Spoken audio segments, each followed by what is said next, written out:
In today's video, I'll be talking about the permanent mandibular second molars. The permanent mandibular second molar is the seventh tooth from the midline in the mandibular arch. This is the mandibular right second molar and this is the mandibular left second molar. According to the universal numbering system, this is tooth number 31 and this is tooth number 18. Starting with the buccal aspect, it is similar to the mandibular first molar except that it is shorter occlusocervically and narrower mesiodistally. The occlusal margin is divided into two portions due to this buccal groove. This is the mesiobuccal cusp and this is the distobuccal cusp. The buccal groove normally terminates in a buccal pit, but it may fade out. There is normally no mesiodistal concavity present in the middle third like some first molars exhibit, but some specimens do show a little flattening in this area.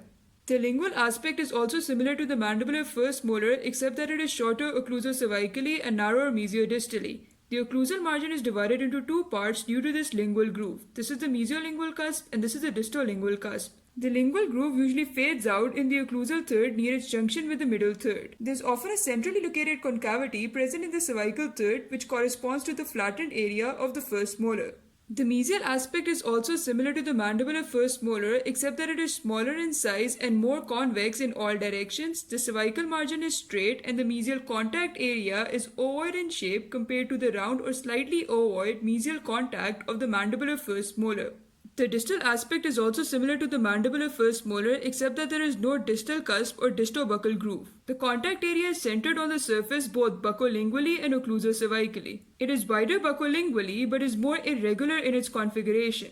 Coming to the occlusal aspect, it is rectangular in shape and the distal margin is more convex when compared with the mesial margin. The mesial margin is divided into two portions due to this mesial marginal groove. The occlusal table is bounded on the proximal surfaces by the mesial marginal ridge and the distal marginal ridge and by the mesial and distal cusp ridges of the four cusps on the buccal and lingual margins. Coming to the components of the occlusal table, first let's talk about the cusps. There are four cusps present: the mesiobuccal cusp, distobuccal cusp, mesiolingual cusp, and distolingual cusp. The mesiobuccal cusp is the largest, while the distolingual cusp is the smallest. The cusp ridges and the inclined planes are similar to the mandibular first molar. Coming to the ridges, there are two marginal ridges present, the mesial marginal ridge and the distal marginal ridge. There are also two transverse ridges. The transverse ridges are formed by the lingual cusp ridges of the buccal cusps and the buccal cusp ridges of the lingual cusps. There are also three fossae present on the occlusal table, the mesial triangular fossa, the distal triangular fossa, and the central fossa. Coming to the pits and grooves, this is the central pit, which is the deepest portion of the central fossa. It is a junction of three primary grooves,